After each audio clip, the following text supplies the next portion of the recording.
So அது உப்பு அதிகமாக சாப்பிட்டா கிட்னி பிரச்சனை வருமா சார்? ரிஸ்க் இருக்கிறது, வர்றதுக்கான வாய்ப்புகள் இருக்குது. உப்பு அதிகமாக சாப்பிட்டா என்னென்ன நடக்கலாம் அப்படின்னு பார்த்தீங்கன்னா, ஸ்டோன் ஃபார்ம் ஆகிறதுக்கு ரிஸ்க் அதிகம். சால்ட் கண்டென்ட் அதிகமாக இருக்கிற ஃபுட் எடுக்கும்போது பிபி வந்து கூடுதலாகும். ப்ரெஷர் கூடும்போது அது இன்டைரக்டாக வந்து கிட்னியை வந்துட்டு அஃபெக்ட் பண்ணும். அது போக வந்துட்டு கால் வீக்கம், நீர் கோக்குறது இதெல்லாம் வந்துட்டு அதிகமாக வரும். இப்போ இதெல்லாம் தான் நமக்கு வந்துட்டு ரொம்ப காமனாக சொல்லுவோமே தவிர டேரெக்டாக உப்பு வந்து கிட்னியை வந்துட்டு பாதிக்கிறது இல்லை. சாப்பிட்ற உப்பு வேற, இந்த நம்ம உப்பு சத்துன்னு சொல்கிறோம் யூரியா கிரியாட்டின் அப்படிங்கிறதுலாம் அது கம்ப்ளீட்டாக வந்துட்டு வேற.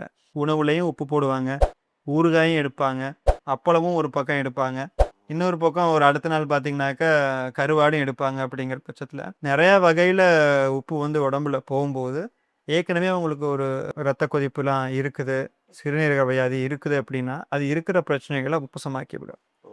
புதுசாக இது வந்துட்டு போய் இதில் இருக்கிற கெமிக்கல் போய் கிட்னியை பாதிக்கிறது, இப்போ கருவாட்டில் இருக்க கெமிக்கல் கிட்னி பாதிக்கலாம் எதுவுமே கிடையாது. ஏற்கனவே பாதிப்பு இருக்கிறவங்களுக்கு இது கொஞ்சம் கவனமாக எடுத்துக்கணும், ரொம்ப குறைக்கணும். ஊறுகாயெல்லாம் ரொம்ப குறைச்சிக்கிறது நல்லது.